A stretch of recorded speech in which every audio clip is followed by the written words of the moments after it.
ठीक है।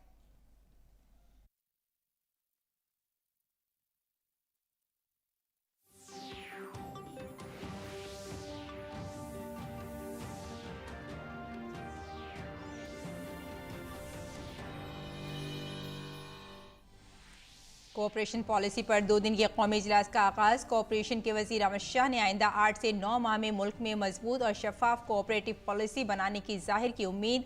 वजारत की वेबसाइट पर मशवरा देने के लिए 2 दिन में किया जाएगा इंतजाम।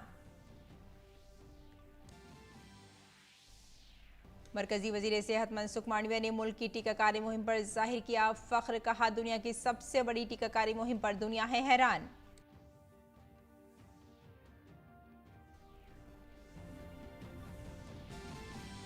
वज़ीर आज़म ने गुजरात में श्री अन्नपूर्णा धाम में वाक़ई हॉस्टल व तालीमी अहाते का किया इफ्तिताह। कहा, 80 करोड़ अवाम को 2.5 साल से मुफ्त खाना खिलाने वाले भारत को देखकर पूरी दुनिया है हैरान। अगर WT और खुराक स्टॉक की बरामदात में ढील दें तो भारत पूरी दुनिया की कर सकता है मदद। उत्तर प्रदेश कानून साज कौंसिल के इंतखाब में बीजेपी की बड़ी जीत। बीजेपी ने अब तक कुल 36 में से 33 सीटों पर किया कब्जा। बीजेपी सदर ने कहा, इस जीत ने यूपी में डबल इंजन की सरकार पर लगाई मोहर।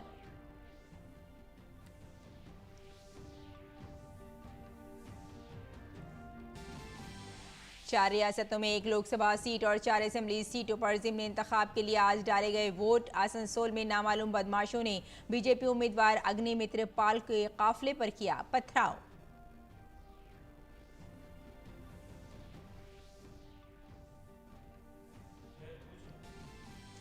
देवघर में वाक़ई त्रिकूट पहाड़ी पर रोप वे हादसे की बचाव मुहिम खत्म। 45 लोगों को बाहिफाजत निकाला गया। हादसे में 3 लोगों की मौत। झारखंड हाई कोर्ट ने दिए जांच के अहकामात। 26 अप्रैल को होगी सुनवाई।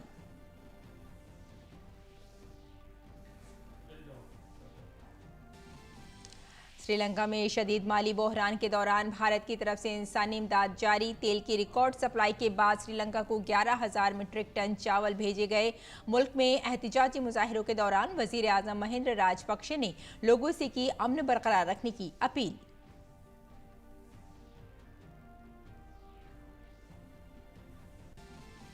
IPL में आज मुंबई में चेन्नई सुपर किंग्स के सामने रॉयल चैलेंजर्स बेंगलुरु का चैलेंज। मुसलसल 4 मैच हारने वाली चेन्नई को जीत की तलाश। और ऑस्ट्रेलिया की विक्टोरिया रियासत करेगी मार्च 2026 में होने वाले दौलत मुश्तरका खेलों की मेजबानी। पहली बार किसी रियासत के 5 शहरों में होगा इन खेलों का इनेकाद। मेलबर्न क्रिकेट ग्राउंड में होगी इफ्तिताही तकरीब।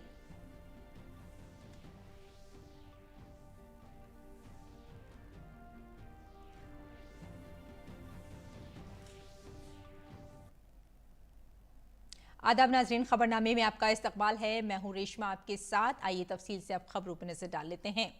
मरकजी वजीर दाखिला और कोऑपरेशन अमित शाह ने कोऑपरेशन पॉलिसी पर 2 रोज़ा कौमी कॉन्फ्रेंस से खिताब किया। उन्होंने कहा कि अगर मुल्क के कमज़ोर तबके को बाइख्तियार बनाना है तो इसका वाहिद रास्ता कोऑपरेटिव है। इसके लिए बहुत सी चीज़ों को बदलना होगा। उन्होंने कहा कि हुकूमत ने कोऑपरेटिव के उसूल को तस्लीम करते हुए वजारत कोऑपरेशन कायम की। 6 जुलाई 2021 का दिन भारत के सहकारिता क्षेत्र के लिए बहुत महत्वपूर्ण दिन था, क्योंकि सालों से सहकारिता से जुड़े हुए क्षेत्र के सभी लोगों की एक मांग थी कि भारत सरकार सहकारिता के सिद्धांत को मान्यता दे, प्रमुखता से इसके काम को गति देने के लिए एक अलग मंत्रालय का निर्माण करें। कोई न कोई कारणों से ये चीजें टलती जाती थी। अंततोगत्वा 6 जुलाई 2021 को देश के प्रधानमंत्री मोदी जी ने निर्णय लिया और भारत में पहली बार भारत सरकार ने सहकारिता मंत्रालय की स्थापना की। मरकजी वजीर दाखिला व कोऑपरेशन ने कहा कि आइन के अंदर जो कोऑपरेटिव सोसाइटियों का निज़ाम है उसकी तब्दील करने की ज़रूरत नहीं है। रियासतों के कवानीन के अंदर बातचीत के जरिए मसावत लाई जा सकती है। हमारे संविधान के अंदर जो स्थिति है वो हमारे लिए बाधक नहीं है। स्टेट और सेंट्रल दोनों का सब्जेक्ट बनाया हुआ वो ठीक ही है। Multi state cooperative society central देखेगा और स्टेट की कोऑपरेटिव सोसाइटी को स्टेट देखेगा, इसमें कोई बदलाव की जरूरत नहीं। मगर राज्यों के कानून के अंदर संवाद से समानता नहीं लाई जा सकती क्या? हम अगर कोऑपरेटिव के सिद्धांत को एक्सेप्ट करते हैं तो राज्यों के कानूनों के अंदर संवाद कर समानता लानी पड़ेगी, तभी सभी राज्यों की कोऑपरेटिव को हम एक समान बल दे पाएंगे। और इस संवाद की प्रक्रिया मैं मानता हूं मेरे मंत्रालय की जिम्मेदारी है सभी राज्यों के साथ कोऑर्डिनेशन कर संवाद कर एक साझा मसौदा बनाकर एक बहुत बड़ा राज्यों की विधानसभाओं के सामने हम एक मसौदा रखें सहकारी कानून के अंदर बदलाव करें। इससे पहले एक दीगर प्रोग्राम में वजीर दाखिला अमित शाह ने कहा कि पूरी दुनिया में तकरीबन 50,000 से जायद प्रोग्रामों के जरिए आज़ादी का अमृत महोत्सव को मनाया जा रहा है। उन्होंने कहा कि आज का वक्त भारत को आगे बढ़ाने के लिए अहद करने का वक्त है। आजादी के अमृत महोत्सव के वर्ष में हम व्यक्तिगत रूप से भी कोई न कोई संकल्प ले जो भारत को आगे बढ़ाए। हम सरकार की छोटी सी छोटी इकाई ग्राम पंचायत से लेकर देश की पार्लियामेंट तक हर संस्था एक संकल्प ले जो भारत को आगे बढ़ाए। सरकार के हर विभाग अपने लक्ष्य तय करे, संकल्प ले और जो देश को आगे बढ़ाए। मित्रों, ये संकल्प लेने का वर्ष है और ये 25 साल का अमृतकाल संकल्प को सिद्ध करने का समय है। और जब आजादी की शताब्दी होगी तब ये करोड़ों संकल्पों का संपुट देश को महान बनाएगा। मरकजी वजीर दाखिला ने कहा कि अमृत महोत्सव के जरिए 1857 से 1947 की जानकारी आज की नौजवान नस्ल तक पहुंचाई है। उन्होंने कहा कि नई नस्ल के लोगों को इस दौर के लोगों के ईसार और कुर्बानी का इल्म होना चाहिए। आजादी के अमृत महोत्सव के माध्यम से हमारी नई पीढ़ी को आजादी प्राप्त करने के लिए उस वक्त जो आजादी की जंग लड़े 1857 से लेकर 1947 तक, इतनी बड़ी 90 साल की जंग जो लोग लड़े उनका महिमा मंडन होना चाहिए। नई पीढ़ी को इनके बलिदान, त्याग, तपश्चर्या इसकी जानकारी मिलनी चाहिए और नई पीढ़ी वो देशभक्ति के जज्बे से तरबरोर होनी चाहिए। इसके साथ साथ आजादी के अमृत महोत्सव से लेकर आजादी के शताब्दी तक ये जो 25 वर्ष का कालखंड है उसको प्रधानमंत्री जी ने आजादी के अमृत काल के रूप में मनाने का एक फैसला लिया है। और वज़ीर आज़म नरेंद्र मोदी ने आज वीडियो कॉन्फ्रेंसिंग के जरिए गुजरात के अदालज में श्री अन्नपूर्णा धाम ट्रस्ट के हॉस्टल और तालीमी अहाते का इफ्तिताह किया। प्रोग्राम के दौरान जन सहायक ट्रस्ट के हीरामनी आरोग्य धाम का भूमि पूजन भी हुआ।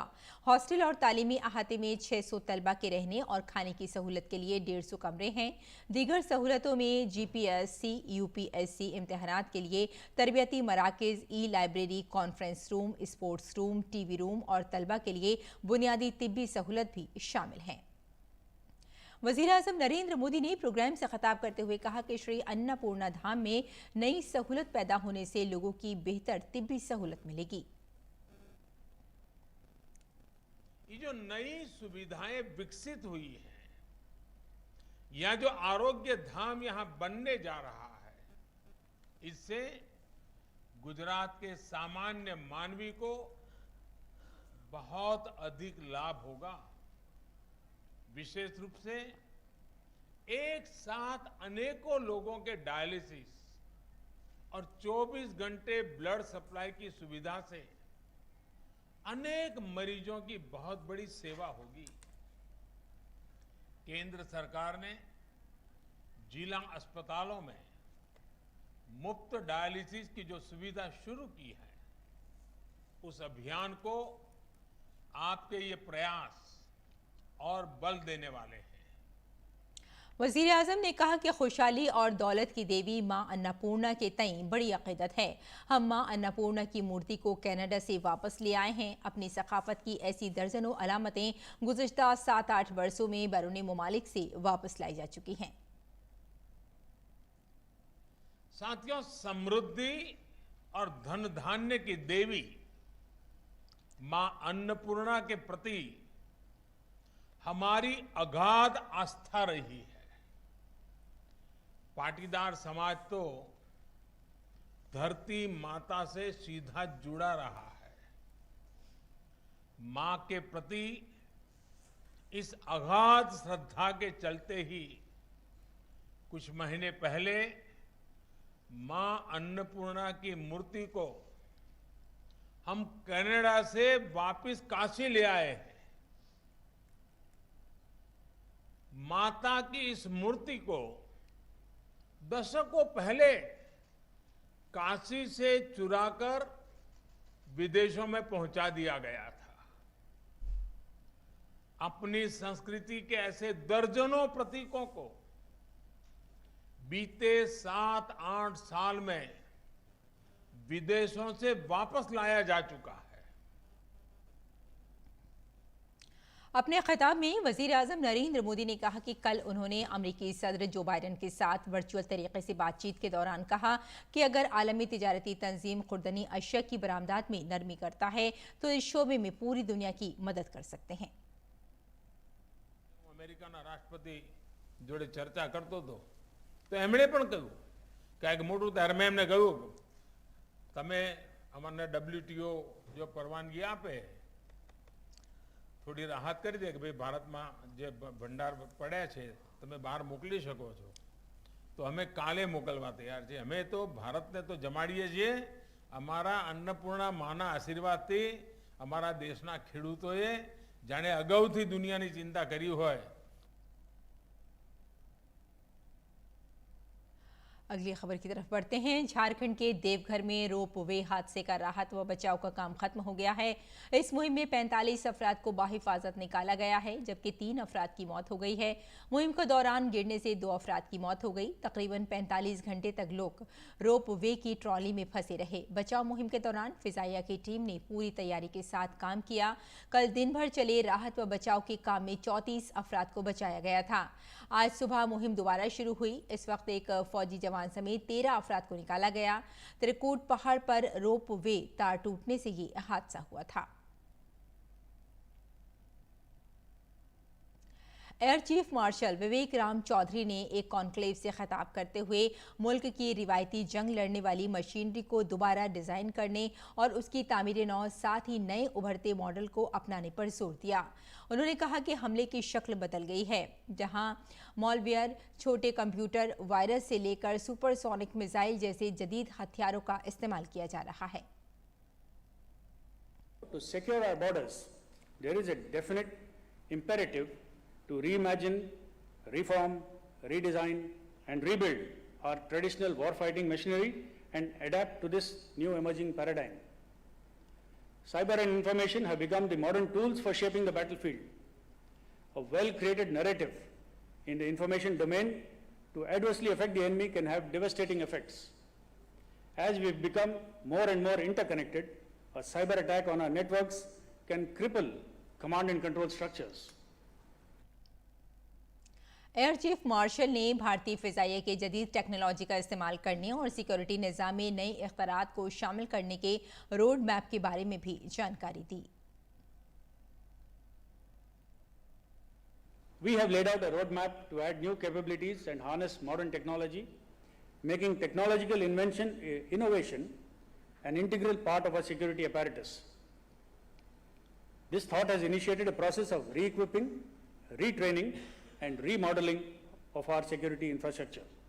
A potent Air Force in the future will be characterized by aspects of persistent presence, multi-role capabilities, rapid deployment, spectrum dominance, centricity of information management, precision targeting, and rapid innovation for creating asymmetry.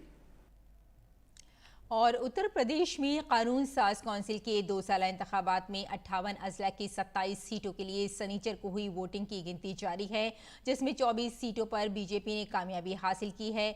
9 कानून साज council के रुकन पहले ही मुंतखब हो चुके हैं। उत्तर प्रदेश में 36 कानून साज काउंसिल सीटों पर वोटिंग खत्म हो गई है। वाराणसी कानून साज काउंसिल सीट से ब्रजेश सिंह की बीवी अन्नपूर्णा सिंह, आजमगढ़ से विक्रांत सिंह आजाद उम्मीदवार के तौर पर, वहीं प्रतापगढ़ से अक्षय प्रताप सिंह जनसत्ता दल के उम्मीदवार के तौर पर कामयाब हुए हैं। 36 सीटों पर समाजवादी पार्टी एक भी सीट पर कामयाबी हासिल नहीं कर सकी है। बीजेपी सदर जेपी नड्डा ने ट्वीट करते हुए कहा कि उत्तर प्रदेश में असेंबली इंतखाबात के बाद कानून साज काउंसिल में भी शानदार जीत हासिल करते हुए बीजेपी ने तारीख रकम की है। तमाम नौमुंतखब अराकीन को मेरी नेक ख्वाहिशात और मुबारकबाद। इस जीत ने यूपी में डबल इंजन की हुकूमत पर मोहर लगा दी है। बीजेपी के रियासती सदर ने भी कानून साज काउंसिल में शानदार जीत पर खुशी का इजहार किया है। उन्होंने कहा कि उत्तर प्रदेश के लोकल अथॉरिटी कानून साज काउंसिल के इंतखाबात में बीजेपी ने 36 में से 33 सीटों पर कामयाबी हासिल की है। हर एक इंतखाबात में उत्तर प्रदेश में कमल खिलना मोदी जी और योगी जी की फलाही पॉलिसियों और खुदाई कारकुनों की अनथक कोशिशों का नतीजा है।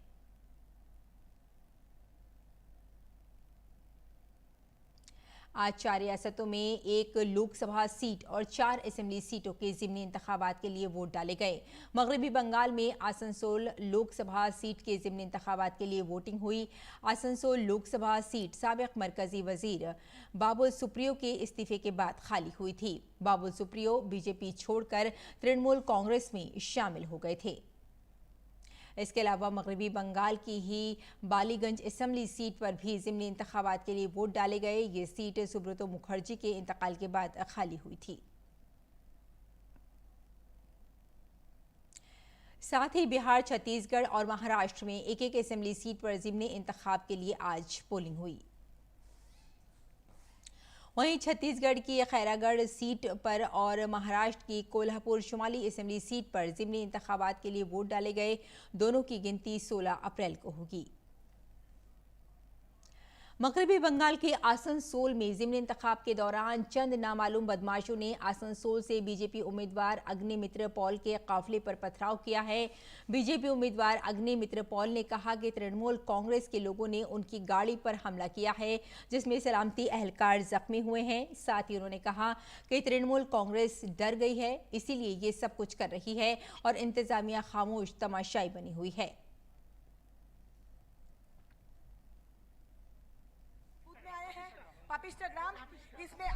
इसमें तृणमूल के लोग अटैक किया, हमारे सिक्योरिटी को मारे, हाथ काट के माथा में लगे, स्टोन पेल्टिंग करना शुरू कर दिए, बांस लेकर मारे, गाड़ी को ये कर दिया। टीएमसी का गुंडा लोग, उन लोग को बदमाशी करना है, उन लोग को एक वायलेंस, यही तो उन लोग चाहते हैं कि वायलेंस क्रिएट हो और साधारण जो लोग हैं वो वोट देने ना जाए। पंचायतों की हमजह तरक्की के लिए भारत सरकार की पंचायती राज की वजारत ने आइकॉनिक हफ्ते की तकरीबात का एहतमाम किया है, जिसका आगाज मरकजी वजीर बराए देही तरक्की और पंचायती राज गिरिराज सिंह ने किया।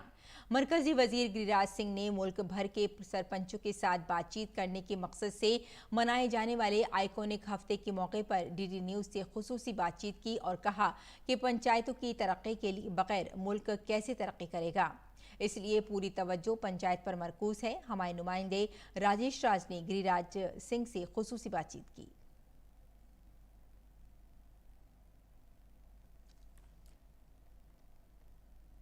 आज़ादी के अमृत महोत्सव के तहत भारत सरकार का पंचायती राज मंत्रालय आइकॉनिक सप्ताह समारोह मना रहा है। हमारे साथ केंद्रीय ग्रामीण विकास और पंचायती राज मंत्री गिरिराज सिंह स्वयं हैं, जो बताएंगे कि आखिर यह आइकॉनिक सप्ताह है क्या और इसका क्या महत्व है पंचायतों के लिए। देखिए, संयुक्त राष्ट्र संघ ने एक सस्टेनेबल डेवलपमेंट गोल का मिशन दिया है 2030। भारत सरकार ने, पंचायती राज ने उसको 9 थीम में लिया है और वो 9 थीम है जल पर्याप्त हो और जल प्रबंधन हो, गरीबी उन्मूलन हो, हरा भरा हो, शिक्षा हो, कुपोषण हो। इस तरह से 9 हम थीम लिए हैं और पंचायतों के प्रतिनिधियों को इस ओर प्रेरित करने के लिए हमने ये आइकॉनिक सप्ताह मनाने का काम किया है। अमूमन देखा जाता है कि जो सत्ता में बैठे हुए बड़े लोग हैं लोकल बॉडीज को भूल जाते हैं, लेकिन आपने सरपंचों को बुलाया, स्थानीय लोगों को बुलाया, यह एक बड़ी पहल हम कह सकते हैं। हमारा उद्देश्य है कि इनके सहारे 70% आबादी को हम कैसे वाइब्रेंट पंचायत बनावें।